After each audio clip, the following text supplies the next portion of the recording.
Hi everyone, and welcome to episode 142 of the All in Football Fantasy Premier League show and podcast. I'm your host, the self-proclaimed FPL guru, Alex Rex, and joining me today are my usual suspects of the voice of the people, Scott Williams, the differential king, Barry Stokes, and I've also got a very smug Liverpool fan here joining us today. Cully, how are you? That is my official name from now on. So, yeah, very well, mate. How are you? Yeah, doing really well. Thank you very much. Thanks so much for joining us today. For all of you that have listened to the podcast for a very long period of time, Cully was our original host of the All in Football podcast. So it's always nice to have you back on here, Cully. Scott, voice of the people, how are you? Yeah, good, good. Yeah, glad fantasy football's over. Can actually, enjoy life again. He says that he did the best out of all of us here, but there you go. Baz, how are you? Well, I've gone back in it. I'm going for the Club World Cup. Need to get some creditability back after my You know when shocking someone's an addict. performance. And I need Jesus. to start speaking properly as well. I need to put my teeth in. So yeah, but hey, might do a special podcast with me and Alex. The FPL guru, be Absolutely. the Club World Cup guru. Well, So I yeah, think it'll keep be an eye out. I think it'll be a case of just us going through the a few options and teams, and you'll just be hunting around for differentials, won't you? That's what you do all day, every day, Baz. Usual, isn't Oh it? my That? God, you're gonna be Yeah. so excited, like delving into like the Mexican league and looking for like a differential left back. Plus, God, you're gonna be so excited for that. get Sergio Ramos, mate. He's already started looking, but. Thank you ever so Yeah. much for everyone for joining us today. If you are tuning in for Fantasy Premier League content, turn off. So we're not talking about that today.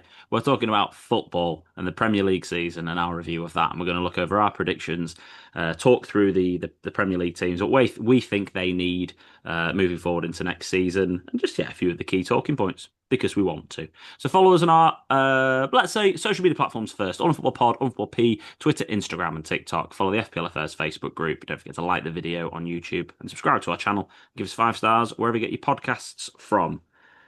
Let's start at the top. We thought it was going to be Man City, and weren't we stupid, Cully? What did you make of your season? Funnily enough, the same goals for and against as last season, exactly. That was a funny stat. I just saw that today. You got 2 more points. That's only because you won one more game than you did draw. Obviously, that's how points work in the Premier League, Alex. It was the lowest points total since Leicester's win in 15-16. However, in your last 4 league games, you only picked up 2 points because you were all getting drunk abroad, weren't you, and celebrating the title. How does it feel to win the league, and what do you think you need moving forward, Cully? Yeah, unexpected, mate. It's not only you guys who thought Man City were going to win the league. Probably all the pundits on TV, every football person really didn't give us a chance. Not even Liverpool fans, mate, would give us a chance after Klopp left. Probably he's had ourselves probably third or fourth, maybe even fifth. Some of us, with such a big character leaving the club.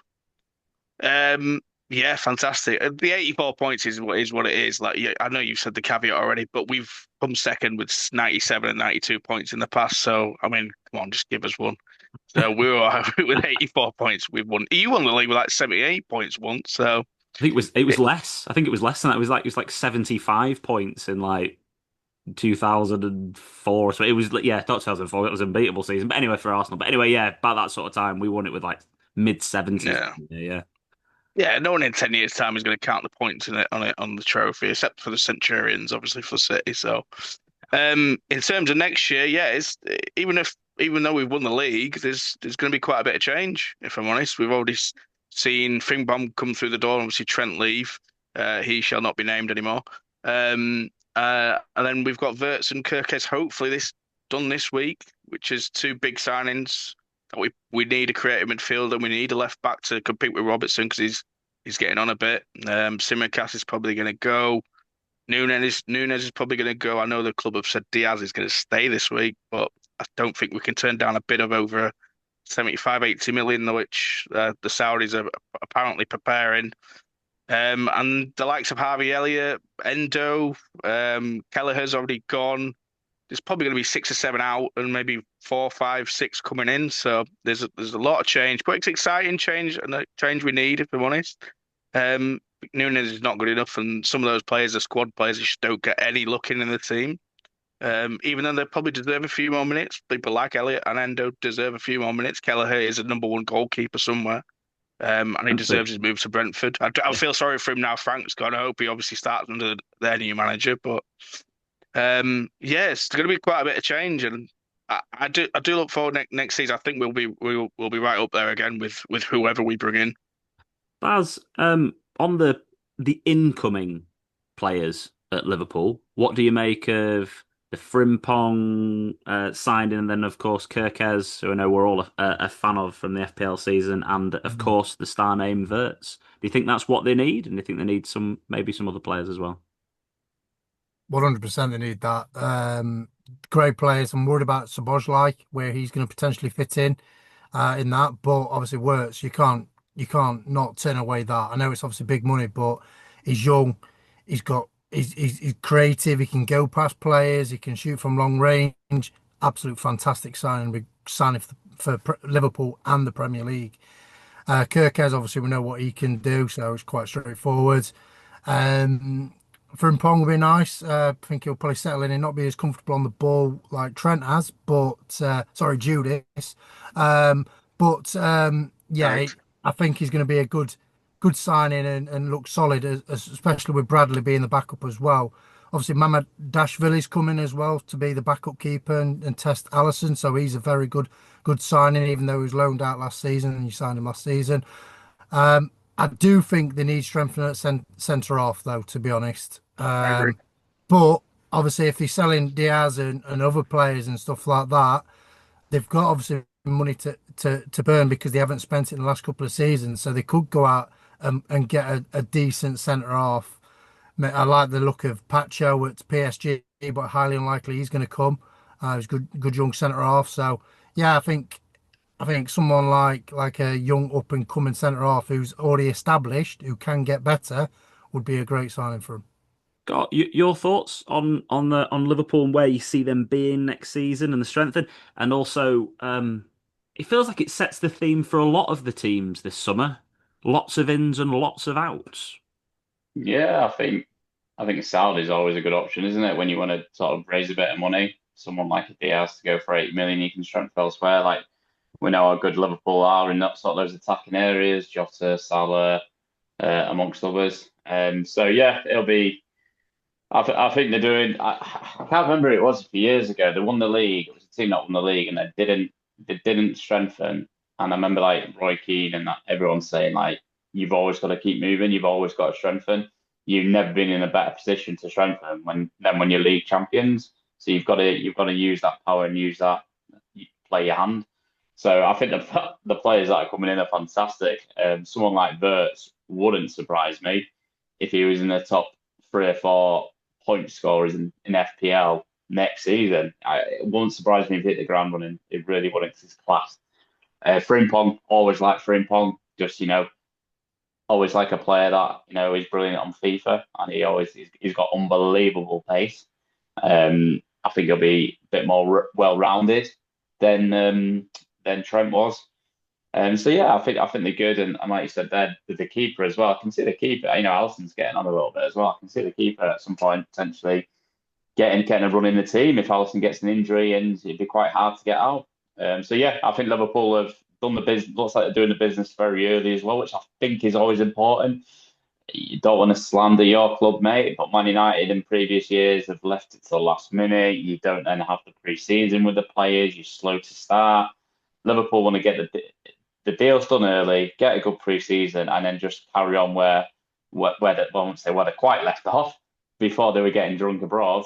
They want to carry on like that because you look around and you look at sort of how Arsenal dwindled and Man City was certainly not the force they were. Chelsea are going to have, Champions League football, young squad. I think Liverpool got a really strong chance to go back to back. Yeah, I think the signings they're making are excellent. I think they're the right age, the right profile, and they're building nicely for the future. That's for sure. Cully, final word on Liverpool before we move on to the best second place team in history, of course, Arsenal. Mhm. I want your.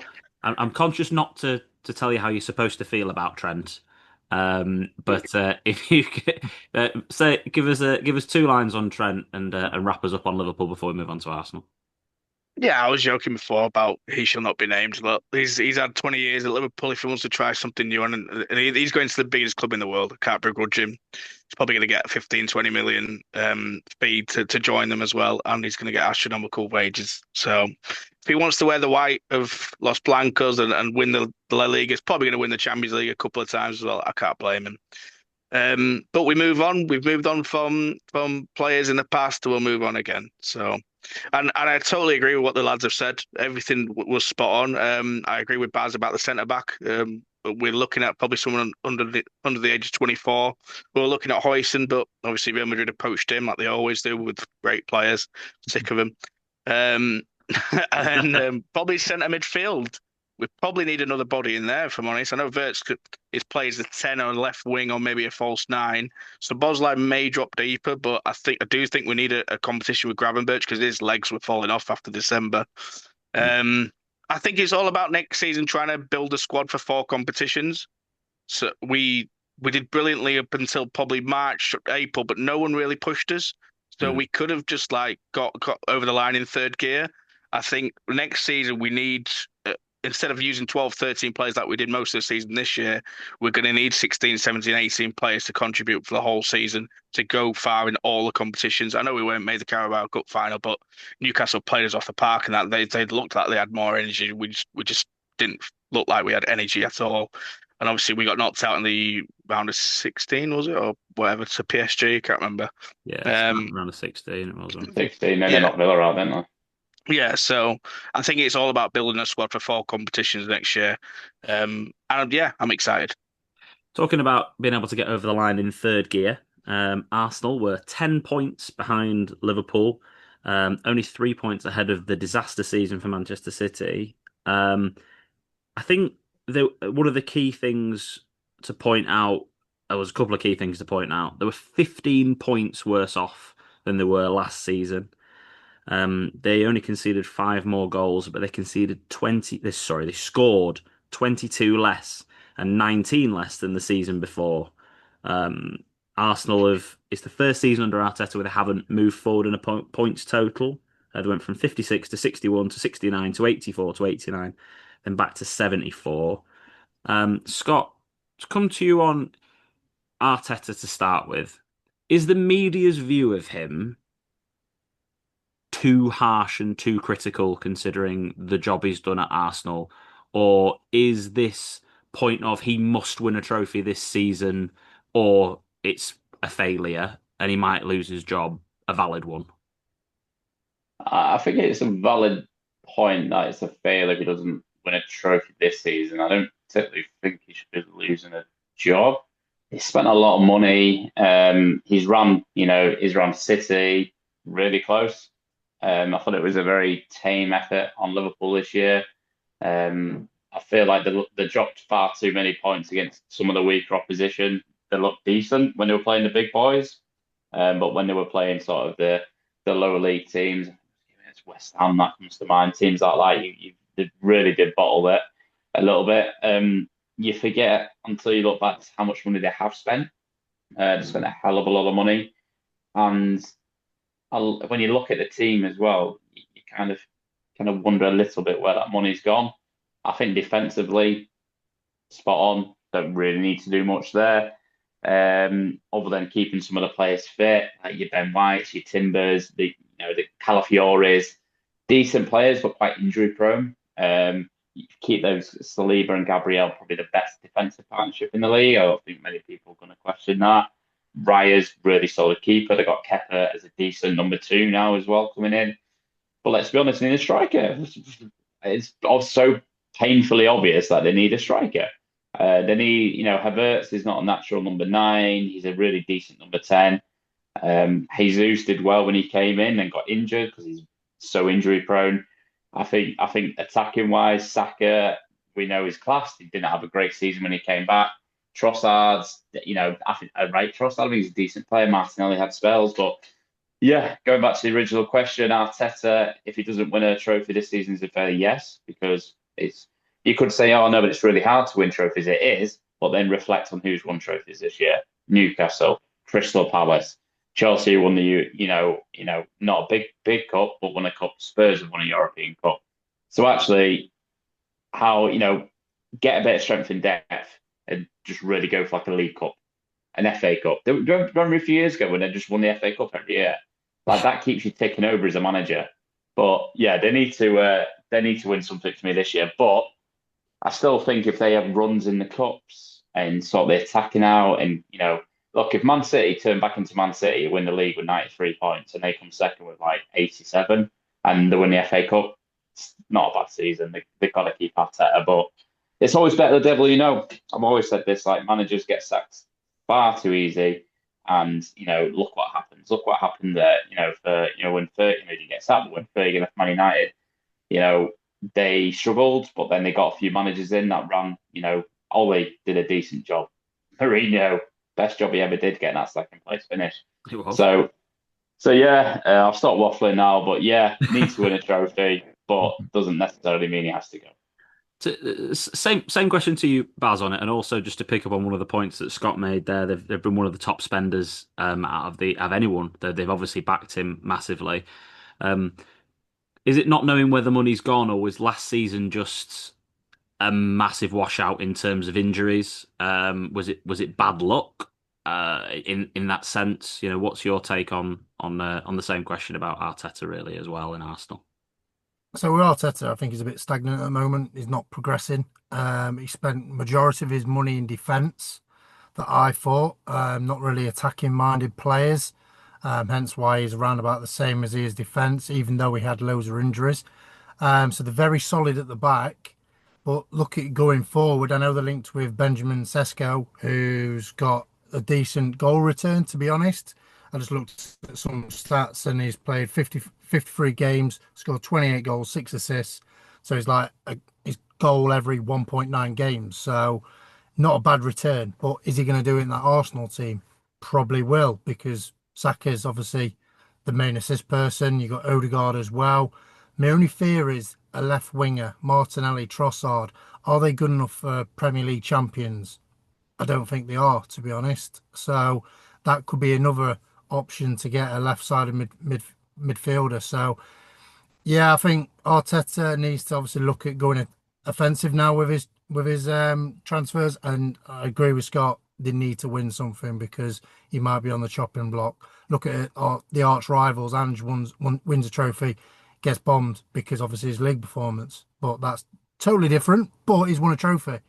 He's done what he said he was going to do. We'll touch on that one, don't you, Baz? Yeah, I know that, but I think he needs it, or he might be on the firing line himself. So yeah, I think he definitely needs to get something over the line. Cully, painfully obvious, 22 goals less than last season, and then his first signing, Zubamendi. So is it loves a DM? Loves a DM. He does love a DM, but is this the point? Like there must they must be signing a striker. They must be. Yeah, they will sign a striker, but the striker market's not exactly brilliant at the minute because you're signing most likely potential than it is actually guarantees. Yes, it's a risk everywhere, to be fair. So I would, if I was Arsenal, I would just listen. They've got the funds because they clearly do. If they're going to spend 80 odd million on a Sesko or an 80 odd million on Rodrigo, I'd spend 120, 130 on an Isaac or on an Alvarez. Just an absolute guarantee that will get you goals. Yes, obviously the goals are lacking. You said 22 goals, but they had a lot of injuries and they were unlucky. But I would say in previous seasons they got quite lucky with the injuries. So you can't have it both ways. You can't just blame the injuries this season and say, "Oh, well, that's why we didn't get through." Why didn't you do it in previous seasons when you didn't have the injuries and you scored the goals? So, I think the Zubamendi signing's fine. They're definitely going to get a striker. Yeah, I do agree with Baz. They need a left winger. Martinelli and Trossard are probably not at that level. Martinelli was a couple of seasons ago, but I just think he's just drifted now. Maybe we'll come back into form. I hope he does. I really like him as a player. Trossard's a squad player. If they get Rodrigo, that'd be a fantastic signing, I think. Or a Nico Williams. Although his goals record is not brilliant, but he's only 22. Yeah. So he's also potential. So I don't think the striker market's amazing. Gyökeres, 70 odd million again. Who else is out there really that you can possibly buy that is an absolute guarantee. There's no one really barring Isaac or Alvarez who's going to be You extortionate don't need money. a you don't need a guarantee though. You just need someone that's gonna know how to get into the positions. Like someone like a Visa. Why wouldn't they like go for someone like him? He's like Mm, he lives in London now. Like someone that just knows how to sort of play it off like an attacking player. Like how good is his chemistry with Mbeumo? You could see him having something similar like that with Saka. Like you don't need to go abroad and do anything. You look at someone that's like smashing the Premier League. I know you said Isaac would be good, but it'd be a hell of a lot of money. But I would say someone yeah, like Vista. I mean, probably not, but maybe even like Mateta, probably not. But no, he stays relatively fit and knows where to how to score. I agree with you. When we've looked at Man City's teams in the past, when they've won leagues, they've won leagues without like an out and out striker because the quality's been on the wing. So if they get a decent winger in, and then you got Saka the other side, you just need someone that can chip in with like 12, 15 goals in that centre forward position. Like, you'll know yourself with Bobby Firmino, someone like that. Yeah. Yeah, I agree with what you're saying, but people will say even with Vista that it's a risk because he's not played at a top club. He's played at a Brentford, but he's scored goals at Brentford. But every single striker is a risk, Yeah, like and no matter in the what it Prem as is. well. In the Prem as well, like this is delivered in a Premier League team. He's put the ball in the net 20 times or whatever it is near Yeah, enough the season without scoring, without taking penalties. Yeah. They just need to get someone in that position, don't they? Right, lads. To wrap up the Arsenal chat, Baz, do they win a trophy next season? Yes or no? Yes. Which one? League Cup. Oh, the worst. Yeah, So, exactly. Cully, do they win one? yeah, FA Cup. Scott, Yeah. and I will also go for no. Cool. Right, that's it. That's, just I think it's funny. That's the only reason I'm saying it. I I hope do, they don't, yeah, but they will. I love all the second place memes. It's just brilliant. I think I was going to say League Cup until past it, and I don't like to agree with us, but I think they will throw a lot of the League Cup next year. Yeah, I agree with that. I think Arteta realizes that he needs it for his own credibility, really, and just for to keep the Arsenal fans happy. Right, Man City, the worst season under Pep. They got 71 points this season. I think even in this first season he got 78. I think it was. I didn't write this down, but I looked at it earlier. But he got even this is his worst season since he became the manager. First one he's not won a major trophy since then as well. The rebuild continues. What do we think? So Kirsanov seems like he's become like a squad player already from a signing perspective. Obviously, Marmoush looks like he's hit the ground running and done pretty well. It looks like they're bringing in Reinders, Cherky, and Eight Nuri. Um, how many more do they need, Cully? And what's next for this team? Like, what? How do you see this evolving? Um, I think the rebuild is going okay, but we won't know until we see them next season. I think Turkey's a good player, but obviously they wanted Verts. They did. That's the elephant in the room. They did want Verts, but he turned them down to obviously looking likely to go to us. I like Eight Nori as a left back, and I really like the Reinders. Yeah. But they're evolving. It's a new adaptation of Pep's team, and he's not had a season like this in how long? Probably since his last Barcelona, is it his last Bayern season or something like that? He had a really bad season. I can't remember. He had a bad season somewhere. I Hmm. can't remember which it was. Yeah. But we've Agreed. not seen a bad season from a long time. What they've signed eight, nine players since January for what 600, 700 million euros. So no, sorry, 400, sorry, 450, 500 million euros since January. So they're splashing the cash. I want to know what the hell's going on with this 115 case thing because how are they still spending that much and nothing's come out about this case? I think what is going on because it's laughable now. Uh, they must be doing it. In a theory, they must be doing it because they know they're probably going to get a transfer ban, or they might know they're going to get a transfer ban in the future. So they're getting all their business done now. In terms of what they need else wise, like you said, Cousin obviously a young guy though. He's not. I wouldn't say he's a squad player. He's just a child, so he's not going to throw him in straight away. Like centre back every single game. We're getting old when we start calling people children playing football, mate. Yeah. Who's their right back now to replace Cal Walker? I can't remember. Who even is Gavardio plays there, doesn't he? the Oh, I thought he Guardiola? plays left back, Nunez is Guardiola. playing there at the moment, and then Yeah, there's so you probably need a right back. And probably need a second striker to support Ireland. Let's talk about the elephant in the room then, because you talk about the elephant in the room being Verts, but I think the elephant in the room is Phil Foden. In terms of Man City, they've got players like him who have dropped off massively again this season. You've got Savinho who showed flashes. You've got Doku who seems like he's all the gear and no idea. You've bit got last night. Mm. Won't talk about last night. Sorry, yeah. Touched a nerve there. It wasn't even deliberate. I didn't even mean that. Yeah, have they? And there's a few other forgotten players in that team. Your Walkers, Grealishes, Stones. Even Leeds fans want me to shout out Calvin Phillips. Like Scott, what's going wrong? What's going wrong with these English stars for one? But also, have they made some bad business? Is as well with your Dokus and Savinos, for an example. Well, they keep bringing in like these attacking wingers that have been brilliant previously, and then they come in, and to be fair, they all hit the ground running. I remember seeing Doc on his first few games, thinking, "Wow, this guy's brilliant." And then I don't know if it's Pep's style; he just seems to like crush the life out of them. Like Jack Grealish doesn't, he gets the ball and he just kind of just gets it and plays it. Whereas at Villa, he was dribbling around people. He was like the main man. Like Doku, when he first comes to Vino, they were bombing at people, like taking people on. Now they get the ball, they play it, they move, they play it.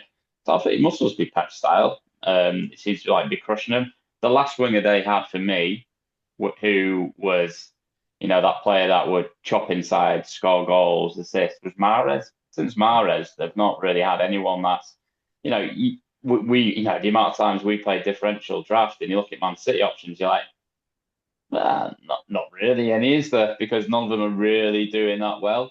So I think, yeah, I don't think it's necessarily an English thing. Obviously, I think a lot of them English players are there because they have to be there for the English quota. There's no other reason that they would have signed Calvin Phillips. He wasn't good enough to play at Manchester City. I think he's a very prime Calvin Phillips is a top 8 player in the league, 100%. Definitely not a Man City player. They only got him for the English quota. John Stones, I think his best days are behind him. He's injury prone. I would say, yeah, I'd say he's done. I think that the best English English player is leaving the club in Makate. Like when I watch him, I think he's fantastic. He's exciting. He goes forward. He's played as like a false nine in games as well. Always looks really, really good when he's played. And Is he another Palmer then, Scott? Like in that sense, uh, is this another Man City trying to buy for the now rather than giving it a little bit longer? And actually, if they'd have just given Cole Palmer it turned out to be like 6 weeks, but rather than a year. But if they'd given him these players maybe a little bit longer, been a bit more patient, are they lacking patience? yeah, I think it's a tough one because McAtee, like I know this better than anyone because I work with his best friend, so I know that he's frustrated not getting game time. And he's at a level in his career now where he wants to be playing week in, week out. I also think that Man City are probably looking at PSR and going, well, we're going to have a hell of a lot of profit if we sell McAtee for 40 million. That's 40 million profit. So I think that's the reason as well. But yeah, I think we all said that at the time. We thought Palmer was a slightly strange one because when he played for City, he looked really, really bright. So yeah, I feel like it's just Pep's way. I'd like to see Pep adapt a little bit. Like he's always the one that's sort of changing the face of football and one step ahead of everyone else. So I'd like to see him change a bit and let his take the shackles off his wingers a little bit. Like it's you're gonna need that. You've not got the creativity of KDB this season. I know he was in and out of injuries, but you've not got that creativity. So actually, when you've got Rodri sitting back there, let your wingers be a bit more expressive this season. Because I remember watching Man City a few years ago and going, fantastic, Man City are on TV again. Really excited to watch them. I'll be honest, they're probably bottom half in the bottom half of clubs in the league now who I'm excited to watch because they're not that interesting to watch anymore. Yeah, it's the dynamism has gone, isn't it? Baz, to the final point on Man City. Obviously they had Rodri out with an ACL injury this year, which was horrendous and was a massive loss to them. But talking of injuries, did we see the real Erling Haaland this year in terms of an injury and what we probably expected when City did sign him because he was injury prone beforehand? Um, for me, he started the season really well. The main reason for that was the wingers were bombing on, putting crosses in. De Bruyne was putting early balls in. And they stopped doing that. They stopped going more direct and going more tiki-taka. And Haaland's not that player. He likes to play on the shoulder. He likes to see the back of the centre half so he can get that little run on him. And they stopped doing it, and it kind of killed him, to be honest. He was making them runs, and I could see him getting frustrated that the ball wasn't coming. He's like, just put him behind. He's going to beat everyone for pace and power near enough. So you play to his strengths. He's not the link-up centre forward that Julian Alvarez was. So you've got to play to the guy's strengths, and you've got Edison who can put it on a sixpence as well in goal. It's a no-brainer. So for me, that's the problem. They're not going more direct. He's trying to play too much tiki-taka, and as Scott mentioned, with Doku and Savinho used to bomb down. He's working that out of them. Like obviously, I'm going to touch upon it. Last night, Doku, he's a counter football. That's how he plays. Get him running at people once you're on the back foot, and he'll get you upfield. I don't think he suits Man City's play. Same with Savinho. He's exactly the same type of player. And Man City are a possession base, so I don't know why they've got them type of players. And I think their transfer policy and buying them players weren't great. That Nico Gonzalez looks a decent backup to Rodri, but that's all he's going to be because Rodri's there. But obviously the youth are obviously, as Cully mentioned, PSR reasons. Rico Lewis falling off the planet. Don't know where he's gone. And Nick O'Reilly looks a player, but I think he's wasted at left back. So, like I say, I think he needs to. I know he's more modern and he likes to keep the times and create his own pep ball, but I think he needs to just mix it up and just have that tiki taka. But then, as soon as he draws them players in, make that switch ball for the winger in between the centre half and fullback to get on it, to get Doku or Savinho on it, or other potential wingers like maybe Foden if he plays out wide. But I think he's going to be a number 10, or I'm going to call him now Phil Frauden.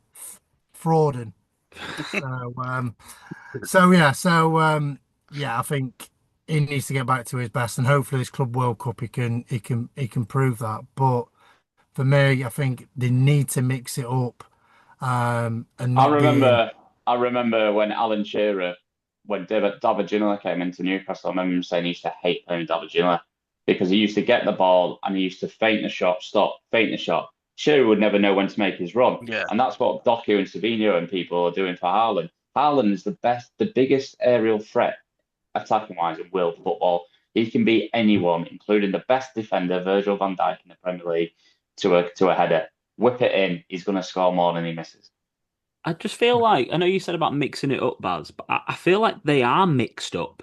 I feel like they're confused. I feel like they're overcoached. I Yeah, feel like they don't know what I feel like they know what they're supposed to be doing. It's like when Amrin first came into United. You could see the players like think about what they were going to do before they did it every single time, and it was like there was like a slight delay, and it wasn't natural. It wasn't flowing. Like I feel like he almost needs to like simplify it a little bit, yeah. and then You say to him, go out and enjoy it. yeah. We know he's technically good. Just go and play it, and we'll win the game.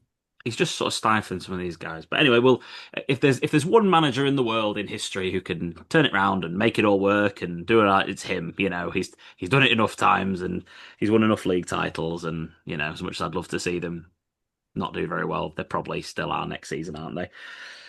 Chelsea, Cully, have they proved us all wrong with their transfer policy? They're in the Champions League, aren't they? They won a European trophy. You know, aren't they doing amazing?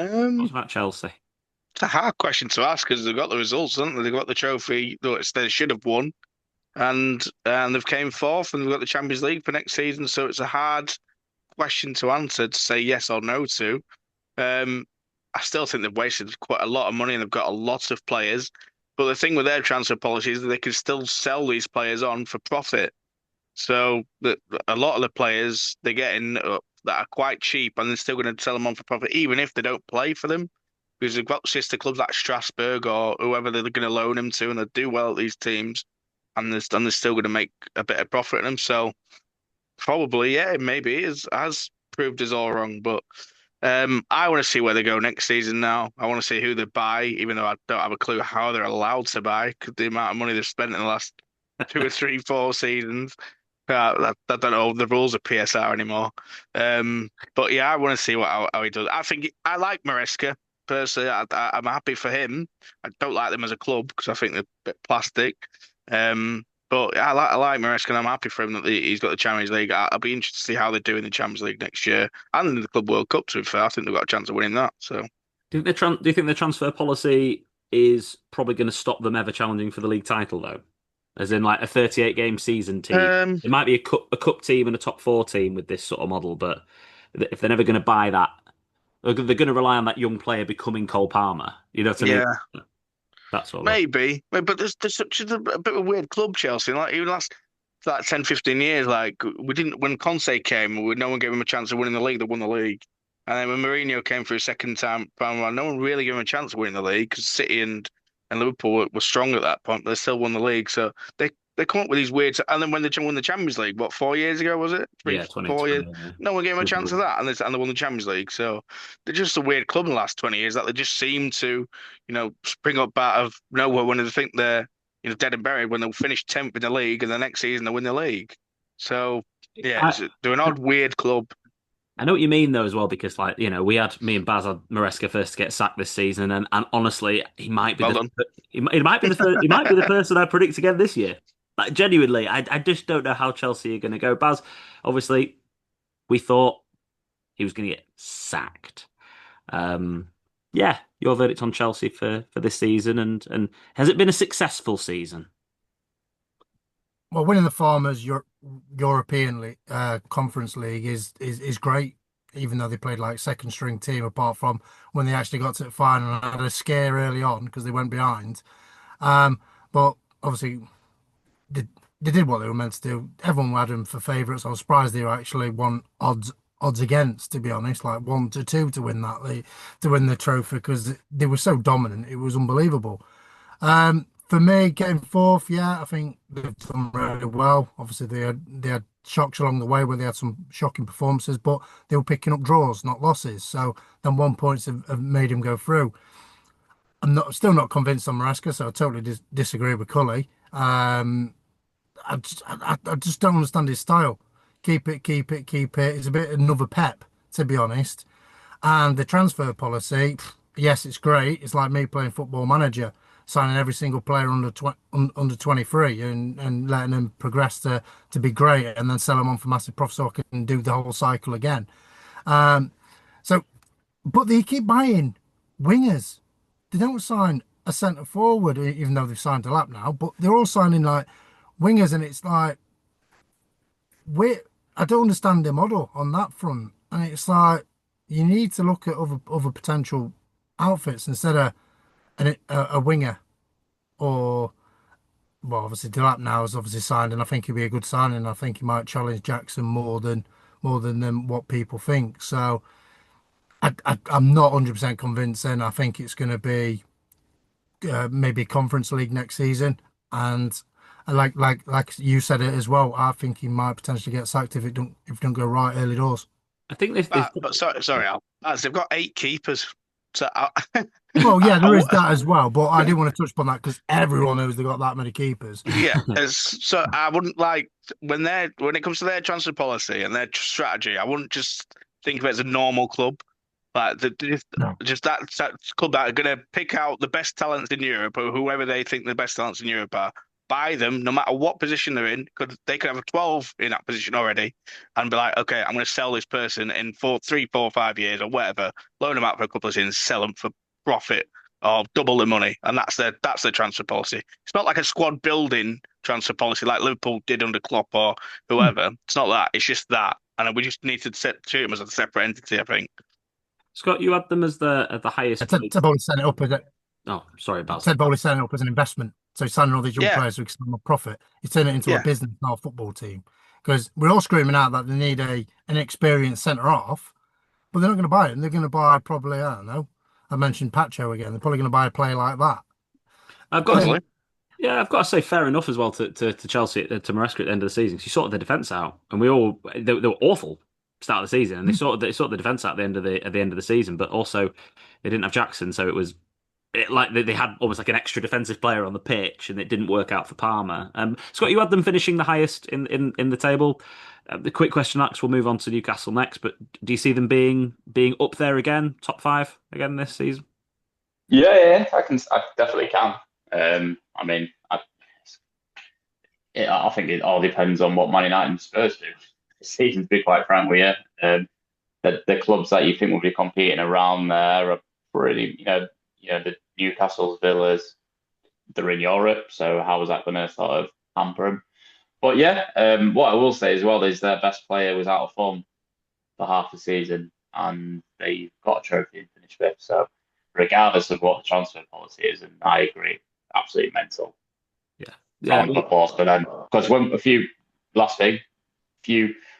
weeks before the end of the season, we was like, who's going to finish top four? I think we all picked Forest ahead of them because they're running, and like you said, they really got it together and looked solid. And players like Enzo was brilliant last few weeks of the season, and Madueke, players like that. So, and they've got that strength and depth in that number 9 position now with The lap.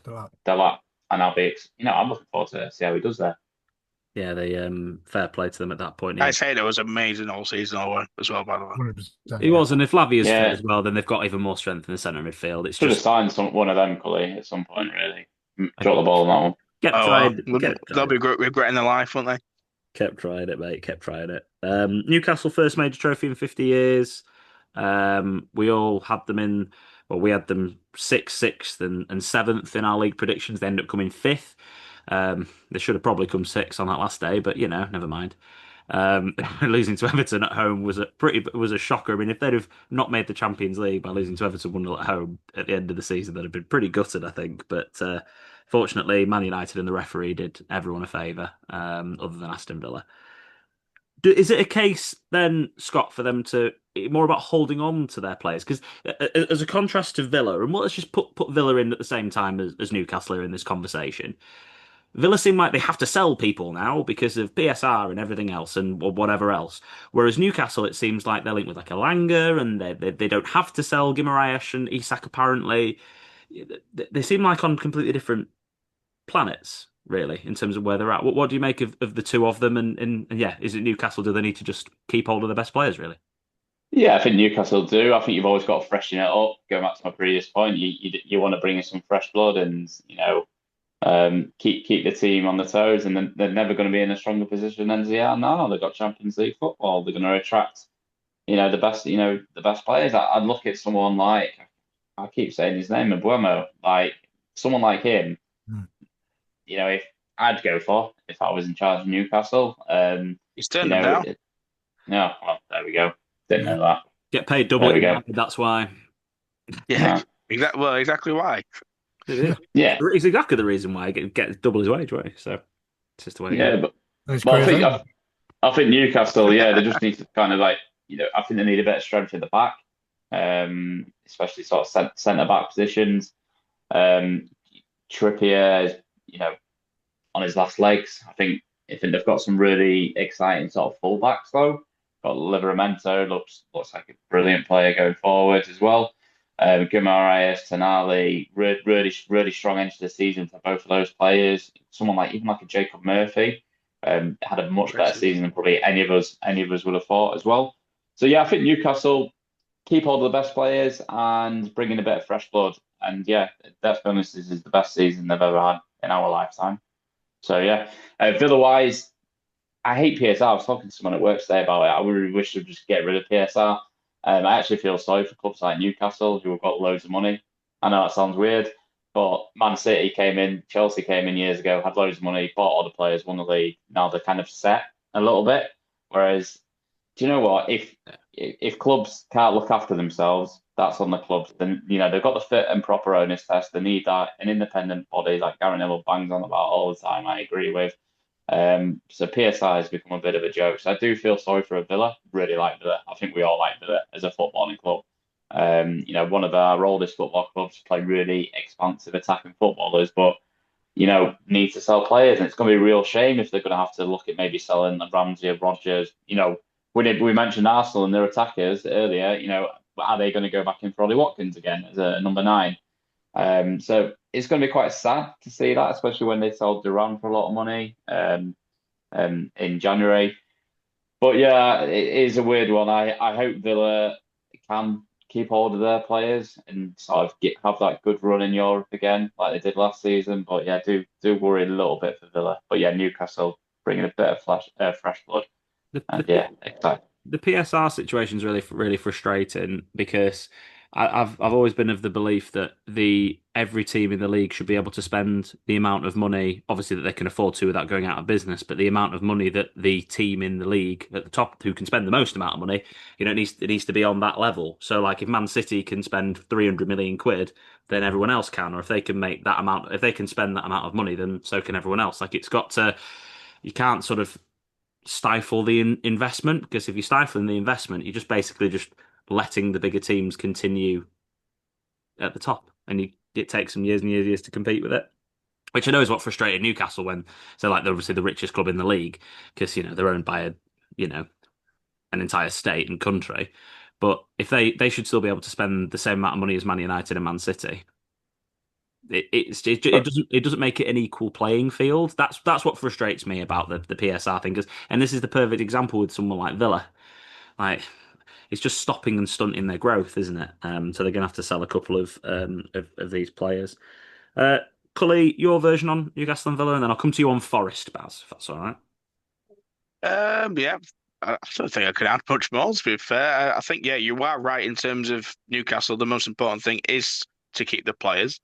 The likes of Isaac, the likes of Gordon, the likes of Livramento, who's linked with City. I think if City go for him, it's going to be hard for Livramento to turn that down. And I don't think Newcastle need the funds. So even if someone does bid 120, 30 million for Isaac, they've got Champions League football now. They've got that money coming in, so they don't need to sell any players. I do think if they want to compete in the Champions League and get far in that next season and go further, have the ambitions to maybe challenge for the Premier League title the next couple of years, they do need more players. They do need quality players. I love their midfield. I've always loved the midfield. Guimaraes, Tonali, and Joelinton's fantastic, but they need a bit more depth. I know Willock's going or has gone already somewhere.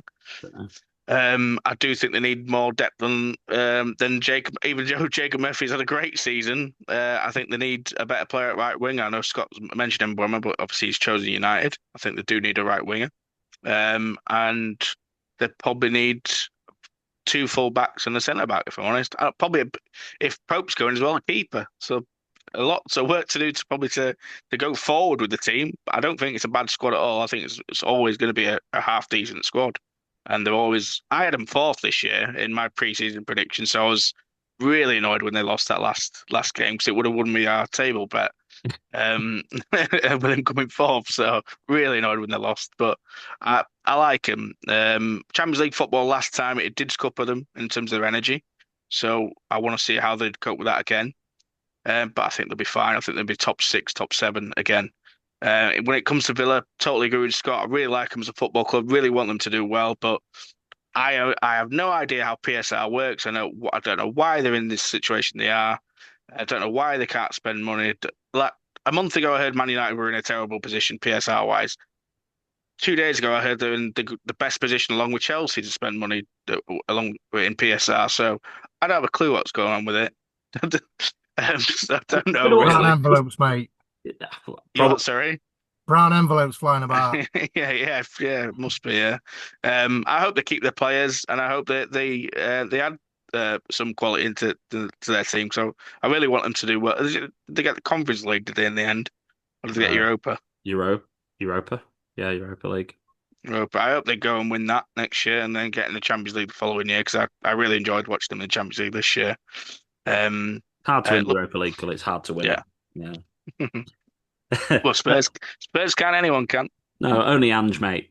Because he always wins trophies in his second season. What a legend. Yeah, Maz, goodbye. your lot. I'm going to call him your lot. Forest. because I'm from that area. So, Yeah. well, briefly touched upon Newcastle and Villa. So, agree they need to strengthen potentially in that midfield area because if one of them three get injured, they're a bit knackered and they look a bit leggy. And obviously defensively as well because Trippier's on his last legs as well. Villa, yeah, I think Emi Martinez is linked elsewhere, so I do fear for him for a goalkeeper perspective because he dominates it and he's very vocal. And obviously we all know his antics as well. Um, yeah, so I'm worried about them potentially dropping down and being a mid-table team and like the likes of Brighton overtaking them. Forest wise, I think it was everyone shocked. Scott was mostly shocked because obviously he tipped him for relegation. I think he just hit the nail on the head. He says, right, actually, I'm not going to play expansive football because we haven't got the players to do it. We've got the players for counteract football. So let's play counter attack football. Let's do what we do. We've got pace on the wings with my boy Hudson-Odoi and Alanga and Chris Wood, obviously target man who will score your goals if you give him the opportunity. I've always liked Chris Wood. I've already said he's a similar player to Haaland. Obviously not as good as Haaland, but he can get you the goals. So for me, defensively it looks solid as well. Sells obviously yeah, good goalkeeper as well, and they've got a very good base. But if one of their chinks of the armor get broke, like Morello got injured, they brought Morato in. He didn't look as good as Morello, and the partnership was gone. So for me, they do need to strengthen if they want to obviously keep in that because obviously they got Europe football now. So for me, I do fear that they might just go back down to the dizzy heights of 15th in the league, for example, because of the Europe if they don't strengthen. Um, so yeah, so for me, Ju- fantastic season, but they need to strengthen and the right players to suit his philosophy. Scott, to finish off Forest before we turn to the mid-table lot. Baz has talked about sort of building and being strong. Isn't one of the key things not losing Elanga, Morgan Gibbs-White, and how the hell do you replace those guys because they're both heavily linked to leave the club this summer. Then they've got to strengthen to compete in Europe. Yeah, how do you see it working out for them really with their top players potentially leaving? Yeah, they're screwed. I'll keep hold of them really out there. I might be going picking them back for relegation. To be fair, if they don't keep hold of them, I think. Then they were quite disappointed to. They ended up in Europe. They ended up in the Conference League, didn't they? Did they? No. Yeah, conference. Yeah, Yeah, I thought they. they're in the I conference. know, Yeah, I know they were quite disappointed at that, but actually, probably on reflection, I might be even better for him because they've got a chance to probably go. If they have a decent season, go off and like get to the quarters, semi-finals of that, really. But yeah, for me, it's Morgan Gibbs-White that needs to of the two that really need to keep hold of. Like, I think someone like an Elanga, like an attacking, maybe like a midway attacking like winger, you can reach out to the market and get them. Whereas someone that dictates the play in the middle of the park, like a Morgan Gibbs White, that's really hard to um, go, have one of those players as well, especially with him being English. So yeah, for him, he's the main one they've got to keep hold of. But is it City that are linked with him? Like if yeah. they come calling, shock horror, they're after a English midfielder, right, to go rot at the club and not get a game. There should be. You know what? I really hope he doesn't go there because he's going to get killed by going to City. So yeah, I actually think if Forest finish 10th next season and get to like the quarterfinals, semi-finals, let's say semi-finals of the Conference League, I think that's a decent season. He will get sacked because that's how stupid that owner is, and that's how stupid a lot of owners are. I remember, sorry, not to go back to Newcastle, but I remember when Newcastle like 10th, get him sacked, get him sacked. Just give your manager some bloody time, honestly. But I honestly think 10th in the semi-final Europa Conference League and maybe like a semi-final in the League Cup is a decent season, but we'll see. Could go Potentially, down. potentially they could end up in the Europa League if Crystal Palace don't sort out this lawsuit of. By the way, I used to hate Forest, Yeah, and then actually I quite liked them this season because I like to. I'm back to really hating them because stitches get stitches or whatever the phrase is because that is ridiculous that they're snitching on them. Their owner is an absolute knobhead, isn't he? He is, and yeah, there's a chance that Palace don't actually end up getting to play in the Europa League because they've the is it Leon they own the Yeah. club? Yeah. So if that happens, then Forest end up in the Europa League, and Brighton end up in the Conference League. You talk about teams that you hate. I can't stand Brighton. So isn't it great? All of their fans, great fans, aren't they? Let's talk about this mid-table lot. Brighton, Bournemouth, Brentford, Fulham, and of course Palace that we've just talked about. Um, it feels like all of their managers are linked with other jobs. The Spurs job. Key players are all linked to go away. Eze's, Matetas, and Buemos, Vissers, Semenyas. Um, Cully, which one of those clubs is best equipped to cope with the losses that they're going to make, and which one of them will do the best going into next season? Oh, but you throw me a pipe bomb there, haven't you? Jesus, that's a really hard I, question. I came to you first for a reason because, I think you're a smug Liverpool fan. I think because Brighton have had so many changes over the last 5 years, and they've always been quite solid no matter what, it's probably Brighton. Because Potter was there, then De Zerbi was there, and then now Herzl is there, and they're still performing at like a mid-table, decent level. So probably Brighton. I'm very interested to see who Brentford appoint after Thomas Frank eventually goes to Spurs, whenever that will get done. Bournemouth, they're probably going to lose the likes of Semenya, aren't they? And the better player, and Kirk's obviously going to go. Hudson, Huyson, whatever you want to call him. Yeah, Hoiston, yeah, as well. So Howson, you call him Howson, that's what you call him, don't you? Dean Howson. okay, Alston's, yeah, he'll go as well. So I'm interested to see how they'll cope. But they've got a great manager. I really like Iraola. Yeah. Fulham, I like Silver, but I think they'll always be there or thereabouts in terms of the bottom middle table. I don't think they're going to be pushing Europa League anytime soon, even though I don't mind the squad. But I just think they're just that type of team that are just comfortable in mid-table and not going to push higher. And Palace, I think everyone weirdly has got a soft spot for Palace because of the way they play football. I really love the way that they play. I love Mateta. Don't know, I just don't know why. I just absolutely love him. If he was 2 years younger, I'd be desperately wanting Liverpool to buy him, but he's 28 or something. I wonder So what you were going to say then, Colin. Yeah, I did as well. We're going down on yeah, one knee. that as well. Well, Um, Tom's no, he's great. I think if they keep hold of Eze, they'll be fine. But probably is, but about time Eze moved to a bigger club in terms of inverted commas, so like a Spurs or maybe even something like an Arsenal could do with him. If I'm honest, with Odegaard's not at it, so another creative force for Arsenal. Oh, even United, mate, you probably could do with it if Bruno leaves. If it's rumored to if he does leave, It's a so bigger club. Um, There's just I can't kill another career, mate. Just yeah. it's Yeah, I hope you don't. But it, yeah, probably the answer to this question is probably Brighton.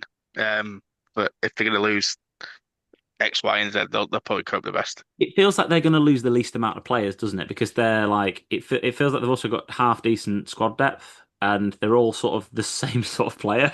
Like Yeah. you look at Brighton's team and you go, no one obviously other than Matoma, but no one really other than that like stands out as a star, do they? They just seem to have come eight Mm.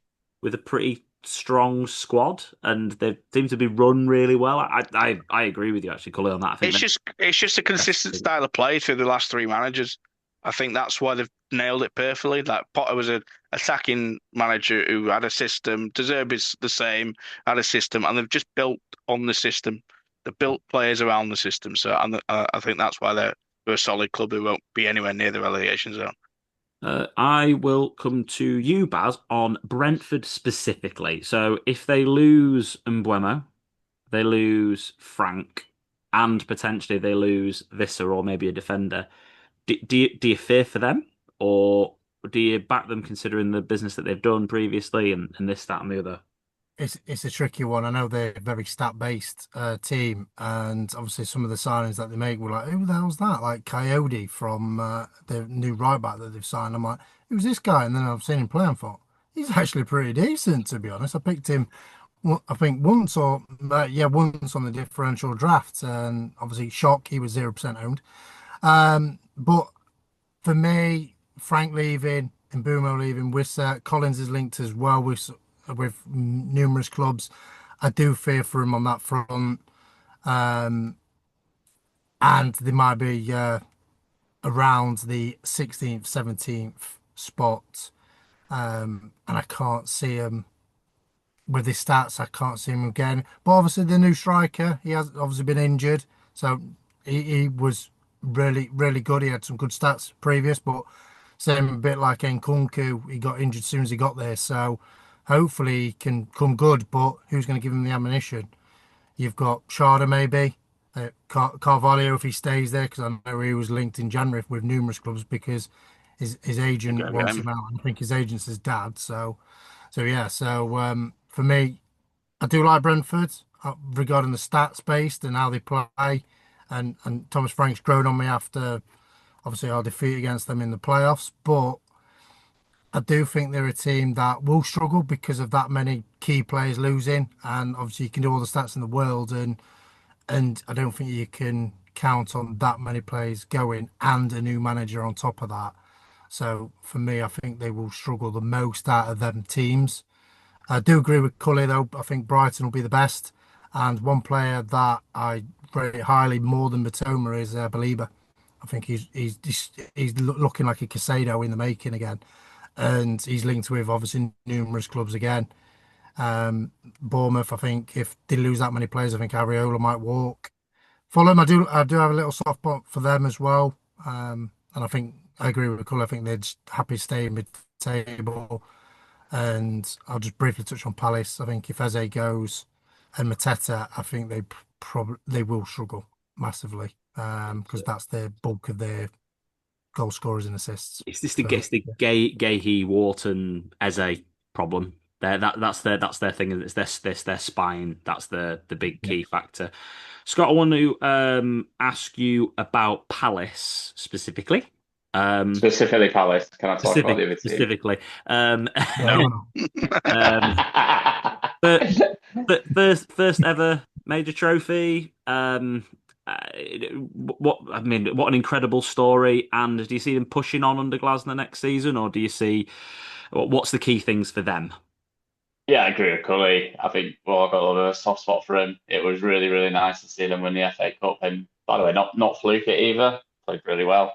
Um, yeah, I like Glasner. I think I didn't really know his history when they brought him in, but everyone was sort of waxing lyrical about him. He's obviously done well. He's won trophies in Europe previously, and that showed his when you bring a winning mentality in, and they clearly went for the cups this season as well.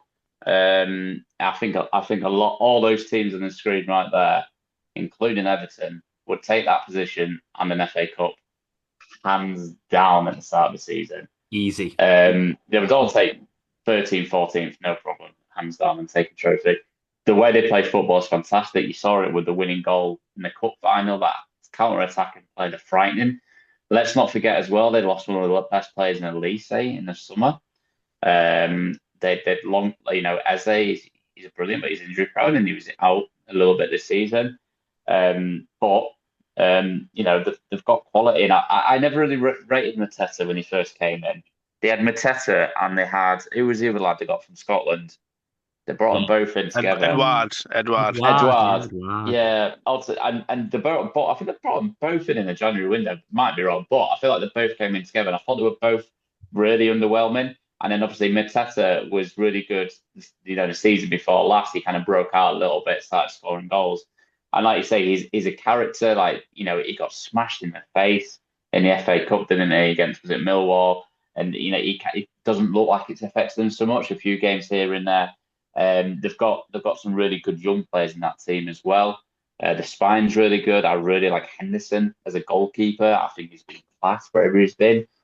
So yeah, I really hope they do. I think again, if you ask a Palace player, what would you like next season? Let's say they are in Europa League. I think if they would take a really good Europe run and a mid-table finish because look, I know we've got all these funky teams in Europe and it's never been easy to qualify with the Conference League.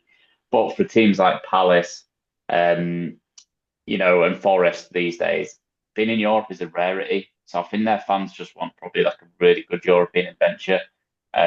But yeah, keep hold of the main players in Eze and Mateta, Adam Watson as well. Keep that spine of the team together, and most importantly, keep the manager there. And yeah, I can see them. I can see them flirting with the top seven, but I really hope they get a good run again in Europe.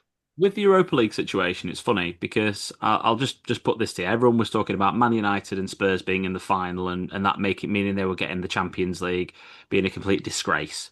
A horrendous thing. It was awful and this, that, and the other.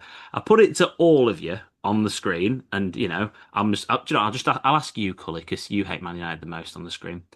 It If next season the Europa League final is Aston Villa against Crystal Palace, and they have an opportunity to make it to the Champions League, I know where you go with it. will everyone still think it's as much of a disgrace, even if they're in the same league positions when it comes down to that they get in the Champions League? What do you think? No, but you probably are right. They wouldn't think that because of their clubs that are traditionally not in the Champions League, and it would be amazing for their sets of fans to be in the Champions League. Obviously, Villa were in it this season, but um, I'm personally, I don't. If you finish 15th, 16th, 17th, and you win the Europa League and you get into the Champions League, I'm not really bothered whoever you are. Really, it's the rules of the competition. So if you make it to the Champions League through the Europa League avenue and you finish really low down in your league table, whatever, really.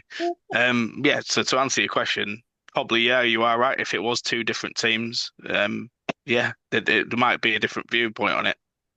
I'm sorry, like Spurs and Man United got to a point in the season where they were never going to get anywhere near qualifying for Europe for the league. So they obviously did the smart business thing and went, okay, well, we need to concentrate. prioritize the Europa League, therefore we get in the Champions League because the bottom three was so poor this season, there was no danger of relegation.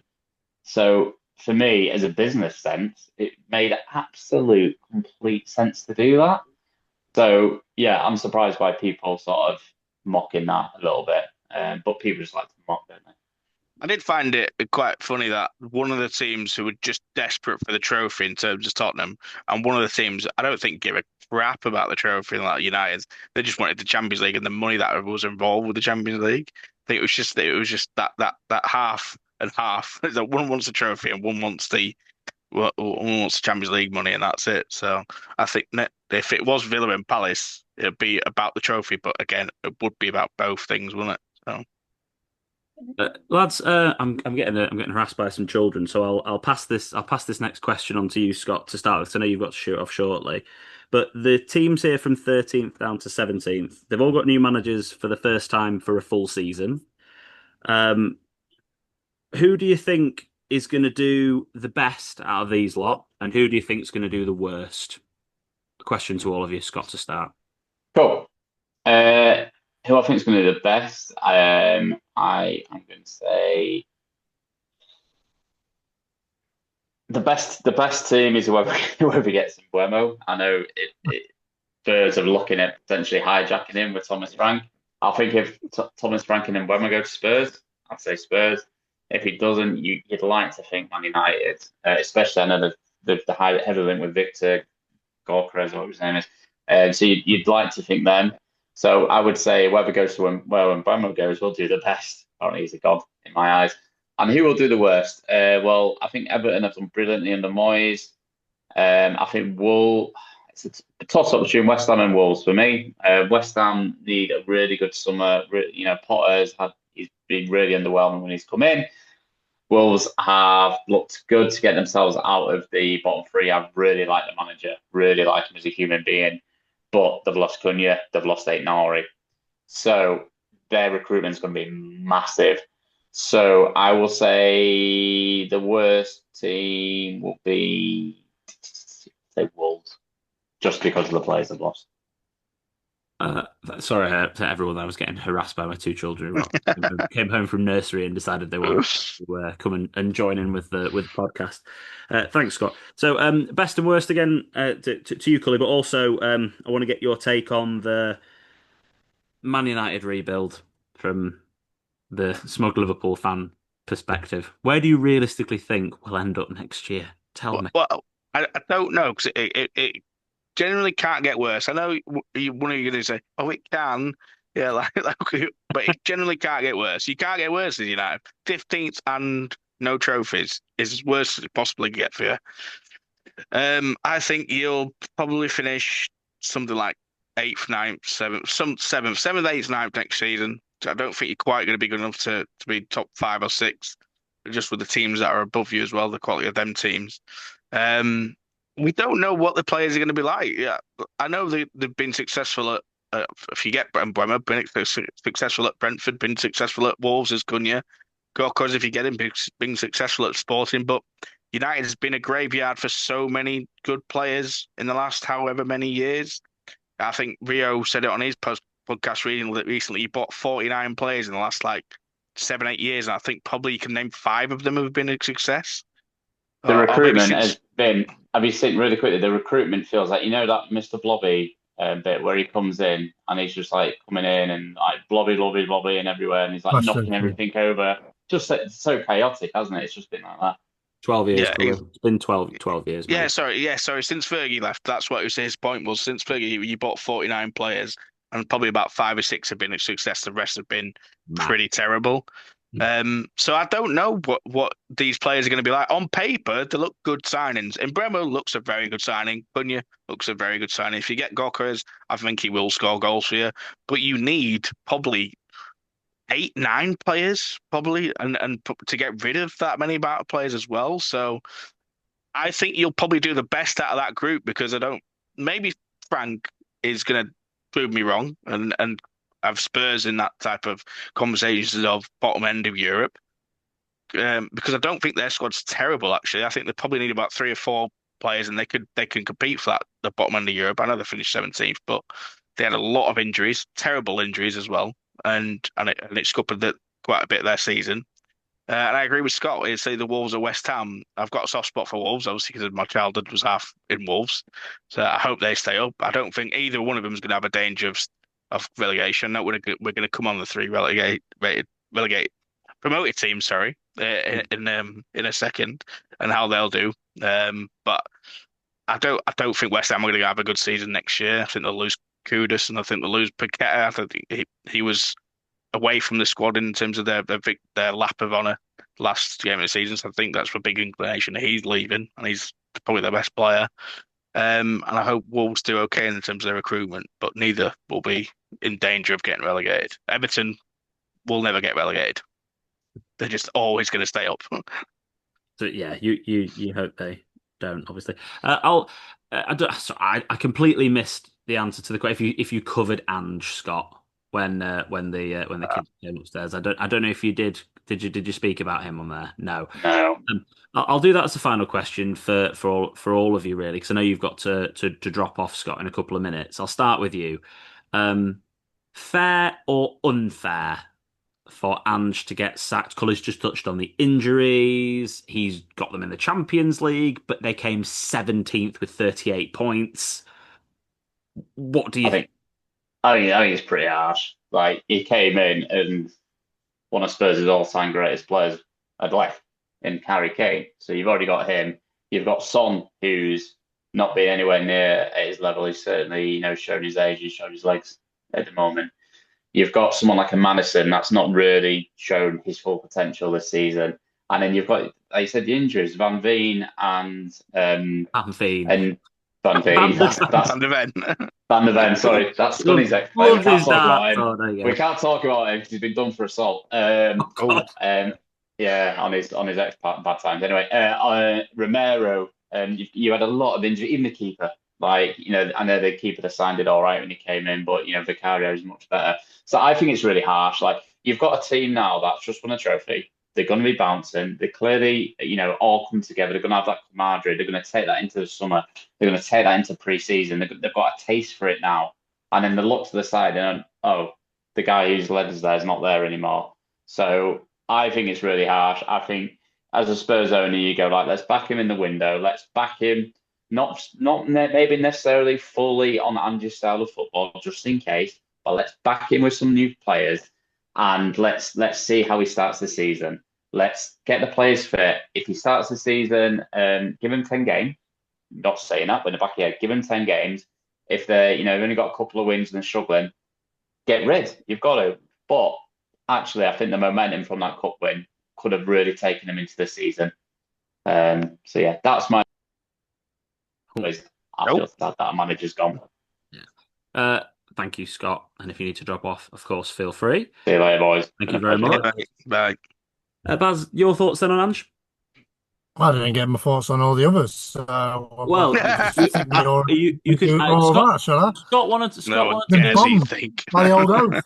Scott wanted to do one more question, so I had to do Ange first. But No worries, I'll get that's your top fine. and I bottom. But understand voice of the people and all that.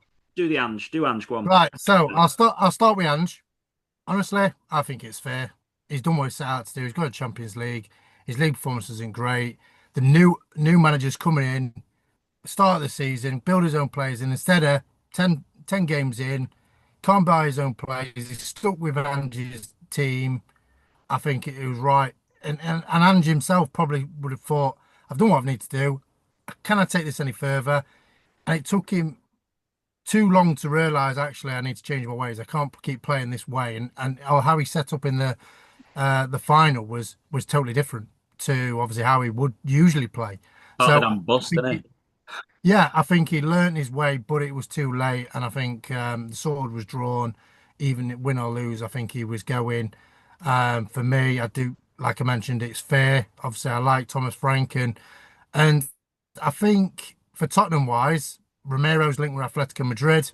I think he's going. No brainer really on that front. Son obviously is a contract ended next season. A few other players are like that as well. Got quite an aging front line with Son leading it because obviously he's the talisman for them, and he wasn't really. Brennan Johnson was their highest FPL scorer. So for me, they need a lot of players coming in. So I think Thomas Frank coming in because he's going to bring some of his backroom staff with him as well, and he should bring in three of their players as well. I touched upon Collins. I think he's a great centre half, and I think he could step up, not to Champions League level, but I think he could do a good job in the conference, the Europa League. I think he'd be good centre half for that, and he's good on the board, brings it out, a bit like similar to Van der Ven. Van der Ven's really fast, so he covers Collins because Collins is not good in that, but Collins is good in the air. So I think they'll contrast each other really well. And obviously Whistler up front with Mbeumo would be three great signings for Tottenham. It will screw Brentford, but and he's in a new job, and I think they're the signings they potentially need. Them three or similar players around that ability. So I'll briefly touch upon the others. Everton, like what Cully mentioned, they're not going to get relegated. The link with Jack Grealish as well. I think it'd be a great signing for them. And David Moyes knows how to do it. And for next season, FPL, I think Pickford's going to be a great goalkeeper because under Moyes, we know defensively they sound. So if you can find like a differential in that, I have to go through a podcast by saying differential, or all my sponsors will sack me. So yeah, so with that, I think Everton defensively would be great assets for the next season, and I think they will concede a lot less goals. I think they'll be. I'm saying that they only conceded 44, so it's still not bad to The be problem's putting fair. the ball in the net. Um, That's their problem. They need to put the ball in the net. yeah, that's it, and I think Beto changed that massively because he looked really good, and McNeil had a good end to the season. Decore, is he going to get another contract that he demands he wants? No. And I think he's Still one look of them where cool, he like. goes in spouts, and I think he was playing for a contract at the end of the season, and then he's going to do what Man United players do and just go, "Oh, I've got this contract now. I'll just sit back and relax and go blobby blobby style." So yeah, so for me, I think Everton will be fine. West Ham under Potter's not looked great, but obviously they have got the the the Hammers King with Jared Bowen. So if anything happens to him throughout the season, they're knackered. Wolves, I tip them for relegation. And I'm probably going to tip him again because Strand Larson's on loan. He's returned. Don't think they're going to invest in him, even though he was my differential shout every near time. Cunha's gone. Ain't Nora's gone. Jose Sar's probably going to go because obviously he was in and out of the team with Bentley back into the season. I can't see him staying up, even though the teams that are coming up aren't great. But if they invest well, like Leeds, for example, I think they'll potentially stay up. Man U and Tottenham, there's the decision who's going to be the best out of them. And because I like Thomas Frank and I've eaten through and he's actually turned my perspective around on him. I think Tottenham's going to potentially have a better season because Man United need to buy more players, and they need to reinvest in heavily in a goalkeeper because well, no, I don't get me started on him. And then obviously other areas of the pitch as well. Delete doesn't suit Amarin's style. So yeah, so for me, Tottenham will be finish higher and Wolves go down. I think from a Man United perspective, just to touch on that, I think if our main problem's been putting the ball in the net, so I understand why we're signing Cunha and Buemo and hopefully someone like Gyökeres, but I don't know. And another striker will be important because actually defensively at times we've looked okay but it's just fitness of players. So yeah, I agree with Cully. I think if someone offered me seventh right now, I'd bite their hand off. To be honest, I think that's the progress and where we've got to be looking. As long as we move forward, and I think we will move forward realistically. I think that's where we will be. I think Spurs is the same. I think it'll be at that bottom end of Europe where they'll end up pushing on to, as long as they keep some of their players fit. And I fear for like Brentford and Wolves and stuff if they're getting raided. It's so crucial, isn't it? There, Sorry, I just on United. I think maybe we're having without Europe, it actually might benefit you next season, especially with Amarim having a full preseason and a week before every game. I think he'll probably need that with his system that he plays. I think it actually might benefit you. So you could surprise everyone and possibly finish sixth, fifth, even maybe fifth or something weirdly surprising. I yeah, told you the last game of the season you're a weird team. And it wouldn't be surprising if you had a weird season next year and surprised everyone. And the last point I wanted to make was Everton was they're losing 10 players on out of contract. yeah. So you're going to see a totally different Everton next year. It is the PSR thing for us as well. I think we talk about good situation, bad situation. Well, we've got all of our players have got like slashed wages because we've not made the Champions League, so Yeah. it'll make it easier for us to get rid of them as well. So there are good and bad. There are good and bad points to the whole thing. I do agree Yeah. with that. The three teams that have come up because we've nearly done the whole league in 90 minutes. We've got 8 minutes to get them all done in 90 minutes. So Leeds, Burnley, Sunderland. Who stays up? Leeds scored 95 goals, but conceded 30. Burnley scored 69 goals. There's my son again. Burnley scored 69 goals, so nowhere near as many goals, but only conceded 16. And Sunderland scored 58 goals and conceded 44 and didn't win any of their last six games in the league, and then still managed to get up in the playoffs and have just sold their best player. You can see where I'm starting with the team that I think's doomed before they've even started in Sunderland. Uh, Leeds or Burnley, Cully, or Sunderland if you want to. Who do you think's best equipped to stay up? I totally agree with you. I think Sunderland, if they get 20 or more points, I'll be astonished if Sunderland get that. It doesn't matter who they're going to bring in either. I know Bellingham's going as well, so that's their best player gone. It's Enzo Lafite that plays for them. He's a very good player, I would say that. So uh, Mhm. he's probably the only spikes back for them. But if they get 20 or more points, I'd be very surprised. Burnley, I think they'll be there or thereabouts as well with 20 or more points. If I'm honest, can't see them getting many more. They'll be competing for bottom, and the only thing I'd give Sunderland is their fans. They might drag them over the line in a couple of home games and get more points than Burnley, but they're definitely 19th and 20th in either order. Leeds, they've got a chance. They've got a small chance for me of staying up. They need a lot of work with the squad. Probably need six, seven, eight players. That Alex Moreno signing to get that over there is a very good left back. I think that for 5 million, that's a no-brainer, and that's very clever. I think they need to do more of that. Definitely need a goalkeeper. I was very surprised they didn't go in for Kelleher for 18 million. I think it's a great price for Kelleher. Yeah, it was. I think because of their home fans, they've got a small chance of staying up. But I just don't. Unfortunately, I just don't see them staying up because of the quality of the other teams. Even with Wolves losing players, and even with West Ham being as crap as they are, I just can't see it personally. So I really hope Leeds do it, but I think Leeds 18th, and then the other two fighting for the bottom two with 20 odd points. Yeah, Isidore was the guy who scored 13 goals last season for them. Uh, Mienda was Mm, 10 goals, 5 assists.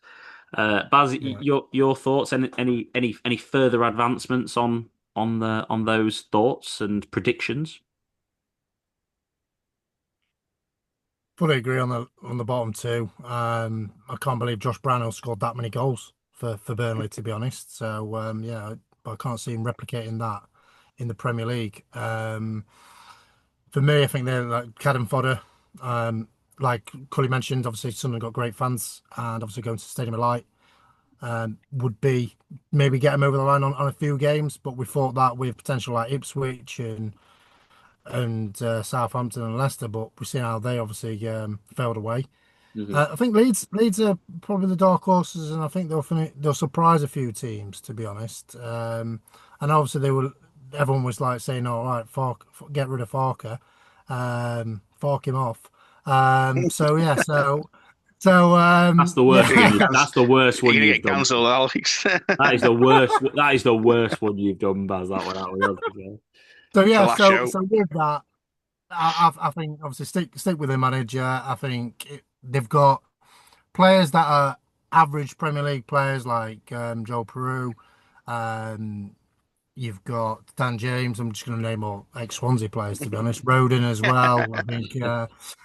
So yeah, so it's like Swansea, yeah, first team now. I might call them. So yeah, so for me, I think they might finish 16th, 17th, and have tipped Wolves for relegation again. Just I don't think they'll reinvest. I think they're in that vicious cycle, and they dropped lucky with having finding that loney of Stratton Lawson. If they didn't have him, I think they'd have been gone. I think we've managed to get the Prem done in just shy of 9 minutes. That's really strong, lads. We've got a couple of other things just to touch on briefly before we wrap up. I wanted to start by talking about the Champions League final and the players and the teams within the latter stages of the Champions League itself. But Paris Saint-Germain, Cole. Um, Mm. the biggest win in Champions League final history. Hmm. Yep. Yeah. Absolutely unbelievable side. They've looked quality throughout the entire tournament. Are they? I mean, I know it sounds maybe it sounds like Since the City game, a well. since the City game, I Okay. think they. Well, I was going to say, is it a stupid question to say are they the best team in Europe and the team to beat? Yeah. Yeah, simple as that. I think, yeah, Baz is right. Since the City game, I think they started to believe. It was a total turnaround from that point. The first 5 or 6 games in the group stages, they hardly accumulated that many points, did they? And they needed a couple of wins in the last couple of games to get through. So, and obviously, we were really unlucky to draw them in. I think they finished 15th or 16th in the group stage, and we finished first, obviously.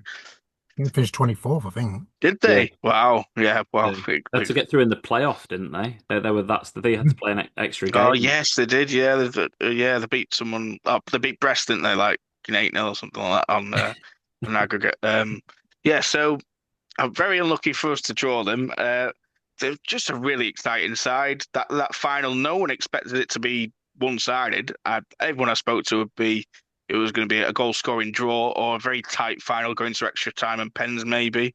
Quite a few people did pick PSG that I spoke to, but it was always going to be tight. But they made a mockery of Inter Milan, who are a really good side. And I feel sorry for them because they've made two finals in the last 3 or 4 years, and probably deserve to be champions of Europe for one of those years. For honest, they battered City in the final when they played them. It was only because Lukaku was an idiot that they lost that final. And then I like Inzaghi as well. Now he's moved away, but in terms of PSG, yeah, what a side that they've accumulated. And it shows they've done it. You don't need superstars. They have still got a few superstars they've made, but you don't need the names of Messi, Neymar, and Suarez. You can build a team and like they have with the likes of Desire Doué, Barcola, and these young exciting players. Kvaratskhelia in January was a masterstroke for signing, and gutted we didn't get him. What a player. Um, What uh, a player. and they've got brilliant like defenders in like Pacho and Nuno Mendes. I know Baz loves Pacho, and I love Nuno Mendes. What a left back he is. And then they've got their midfield. I mean, the And the whole right team back, is brilliant. Hakimi, he's up for Yeah, Ballon yeah. d'Or. Vitinha, João Neves as a midfield is a joke. Like they just don't lose the ball. So yeah, Mm. they're a young, brilliant side, and they could for the next couple of years be in with a shot of retaining it and going even further in terms of like in winning trophies. So Yeah, that'd be great. Thoughts, Baz? I think the transformation of Dembele has been the best out of them. He's actually working hard. When he was at like the big clubs, he was like everyone's shadow, and now he's like the main man, and he's actually standing out to be the main man, even though he's got obviously other players like around him. Like Doué was the man of the match of the final, and a great young player to 20 as well to score two, and I think he got an assist as well, didn't he? So yeah, Mm. so for me, he just ran the show, and Dembele, like I mentioned, he and Kvaratskhelia as well. Like I Good effort. tipped, I tried it, tipped Kvaratskhelia to replace Salah, to be honest, for Liverpool, and it would have been a one hell of a signing if you got him to replace him. To be honest, when and the work rate that PSG do, you never see that recently when they had the luxury players like Messi and Neymar and all that. They just rested on the big names. Now the work rate is phenomenal. Working back for the ball, the press is unbelievable. That's it's like club football when obviously they were super pressing. It was like a brand of Pep and Klopp football mixed together, and it was just frightening to watch. And the aging Inter Milan team just didn't have a look in. Achibi, I think he's now should retire after that game after he got tore a new one. So for me, it was just boys against men. But obviously, Inter Milan were the OAPs of that game, and PSG just ran riot, and it was a joy to watch if you wasn't an Inter Milan fan. Let's be honest. Thank you, Inter Milan, for giving us probably one of the greatest Champions League semi-finals of all time. I mean, Yeah, it was. what an Yeah, absolutely, I love Champions League quarterfinals and semi-finals are probably the games of the season I look forward to more. I look forward to more than the final because they're just especially the second legs. They're just such quality on show, and it's just they're just amazing games. For no one had even mentioned Donnarumma, did they? I don't think as well. We've Mm. got to remember the keeper. Like, yeah, I mean, some of the saves he pulled off were unbelievable. I know he pied Harvey Elliott's into the goal, Cully, but like, other than that, he did Against some Arsenal, it was unbelievable, both legs. so good, mm, so good. I mean, look at that's why Arteta was saying they're the best team in the Champions League. But yeah, they've got rid of the dirty Weird horrible. bloke. They've got rid of the dirty horrible egos. Put a team together, a squad, and look how good they are. They could be. They'll be challenging up there with the Madrids and everything else. What must Mbappe be thinking? Like, And I was just thinking that. Yeah, yeah. yeah. But I don't think they'll probably do they it want next. to. They'll probably do it next season. But yeah, Well, PSG wouldn't play like that if they had Mbappe, I don't think. Well, but what no, would they wouldn't. and what I'm saying is, what would Mbappe be thinking? What's he sat there going now? Like, if you're someone with an elite mentality and an elite mindset, elite game, you've got to be sat there thinking, I've left, and they've gone and done that thing that they wanted to do for Mm. forever because they've never done it before, and I was their star man and I didn't deliver, and they've done it without me. Like, And I've gone to Real Madrid. I've not won anything. yeah, I've won no trophies. I've come second or third in the So league. But if you are, I think you'll see like somebody like him who is obviously one of the best players in the world. Obviously, Yeah, mm. I think Mbappe next season. If you see an elite player with an elite mentality, you're going to see elite Mbappe next season. I think you'll see another level.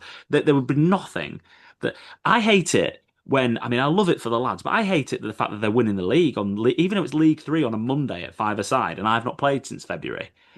Like I'm sat there going like, get me back in that team. Like we better win League Two next season because I'm backing it. Like you have that feeling, don't you? Yeah. You just yeah. Anyway, that's one of the thoughts on that one. Final thing because I think we will do we'll touch on the Club World Cup very briefly after this final thing, Bas. Second to last thing, and then we'll no we'll do worries. we'll do our own Club World Cup. We'll make some time in the diary to that because you've put a lot of effort into these bits and bats, and I think there's a demand for that in terms, especially the FPL Affairs group in terms of the World Cup Club World Cup fancy. Get my words out. England chat, Cully. What Mm. have you made of Mr. Tuchel so far, our German leader? As bored as I was watching Southgate, if I'm honest, it's not really changed much, but he's only had what 2, 3 games, and so I can't really judge it now. I just don't like the short termism of it because he's only signed what an 18-month contract. So it is only till the end of the World Cup, and he's got to win it, or basically he's got to make the final or win it really to keep his job, I think. Yep. So I think anything else is he'll just leave himself really. I just don't see it being our type of World Cup to play in America in hot temperatures. I just can't see us doing anything anyway. Hmm. Yeah, so we've got the talent. I've always said we've got the attacking talent. We've got the talent. The defense always worries me, but we seem to be solid enough under Tuchel and Southgate. Just because of the systems we play and how we play, it's quite slow possession based, and it's not really let's go full on attack. So it's always quite conservative. But I just don't like the short term visit, which made him of the appointment. I'd rather it be a long term view, like an Eddie Howe type of thing, manager, and look forward to the next three competitions and building a side that can win the ne hopefully the next one. But if not the next one, it'll be the one after that. We'll definitely be building towards that. So It does. yeah, it bored out my skull the other night watching him, but yeah, Yeah, I agree with you. It does feel like it sort of went, oh, Southgate can't quite get us over the line. Let's just get this guy in who's a chronic winner, and hopefully he'll be able to kick us over the line to win a trophy. But then, yeah, the point that I don't hear talked about enough actually is where the World Cup is, and that's just something that you've mentioned. It's something that I've been thinking about a little bit as well. It just feels like it's geared up to a Brazil, Argentina, those sorts yeah, of those sorts of I agree teams. with you. I Um, think that one of them two will win it. If I'm honest, I don't think it'll be a European team. Yeah, maybe someone like a Spain will push them far or something because obviously what they've been able to do with the young side and they can play in the hot temperatures. But yeah, I think that's the point as well. But then, do you want to speak about England at all, or are you not bothered, or do you want to throw in a Welsh moment from last night? Well, I'll touch upon briefly. They haven't conceded a goal, so defensively it looks sound, but obviously you haven't been playing any team that's really that good compared to what England standards are. Um, yeah, they were lackluster against Andorra, but they have had a long season, so I'll give them benefit of doubt on that.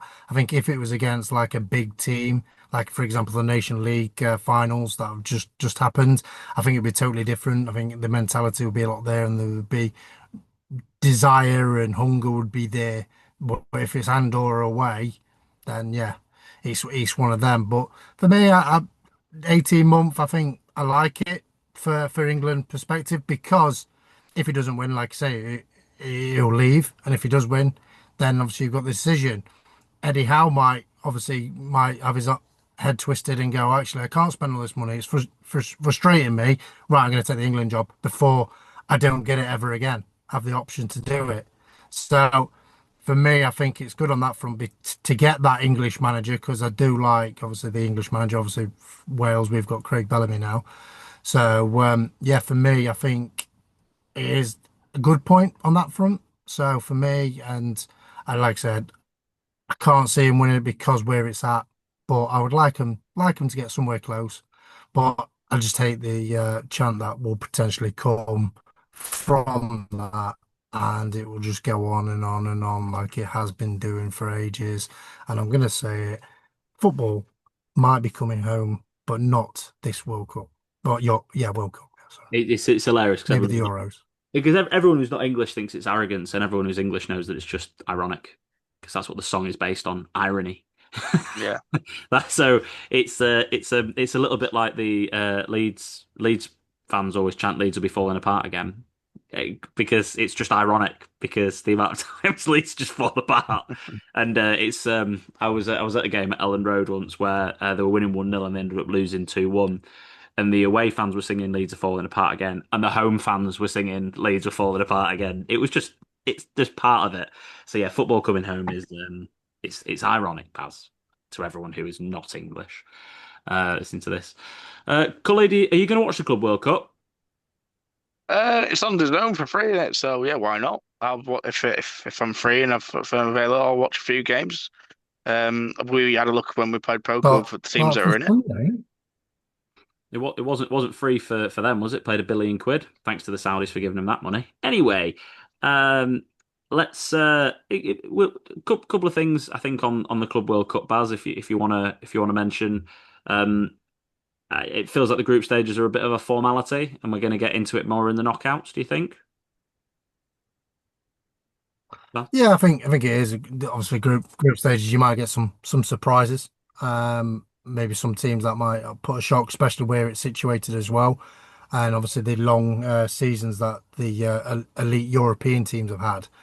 So, but I still think they'll get through, even if they played a mediocre team. No offense to obviously the other leagues, but obviously the Europe's obviously known for obviously having the best players, and obviously that's why they attract the best players. So for me, I think there'll be some shocks, and obviously on the fancy basis, there is some nice potential differentials and nice players to get on, and we'll touch upon that on a previous podcast. But yeah, I'm excited. I can't wait to see obviously different styles of play and maybe some potential shocks as well. And yeah, I'm looking forward. I'm not staying up to watch the first game at 1 o'clock in the morning or something like that Sunday. I think it's Inter Miami versus the Egyptian team that I'm not even going to try and pronounce. So yeah, so for me, I think it's going to be a good one. So I can't wait. yeah, there are a couple of like I say, a couple of good fixtures. You've got PSG obviously playing Atletico Madrid and stuff like that. There's a couple of good games, and look, don't get me wrong. Like we're all football fans are all supposed to be accountants these days, apparently. And we're all supposed to be really moral, and not Mhm. want to back these. There's all backed by the Saudis and lots of money, yeah. Look, let's get with reality. If two good teams are playing football against each other and it's on telly, and we're football fans, we shouldn't be made to feel guilty about watching it. It does genuinely really annoy me. Like it's not up to us.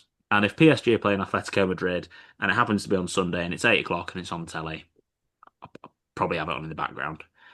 And that's what will end up happening. And yeah, there are a lot of teams and a lot of games, and look, the way you qualify for it's a bit tenuous. But yeah, it's just you qualify 4 years in advance, and a lot can change. It just becomes a little bit, yeah. But you know what? Good games are on telly, and let's enjoy it and watch it. Have I covered everything, Baz? Well, do you have a prediction who's going to win it? Oh, go on then. Yeah, go on. You predict who's going to win it. Covered I everything. think PSG is going to win it. Just Yeah. the depth going forward is frightening. So yeah, for me, I'd put PSG. They're just too good, aren't they? What do you think the signing of Trent's going to do it for them? Real Madrid, Cully, what do you think? I'm going to back one of the Egyptian teams that Braz can't pronounce. Uh, Al Hilal. Yeah, I see. Come on. I weirdly think that we're going to see Rodri's back. Foden's going to get away, get in a good headspace, and deliver, and Haaland's going to score some goal. I think City are going to win it. Let's do it. Why not? They can. I know you want to wrap up, but I just got a question for you guys. All Do right. you think it's going to hinder the teams in terms of next season, this Club World Cup, in terms of maybe the start of next season?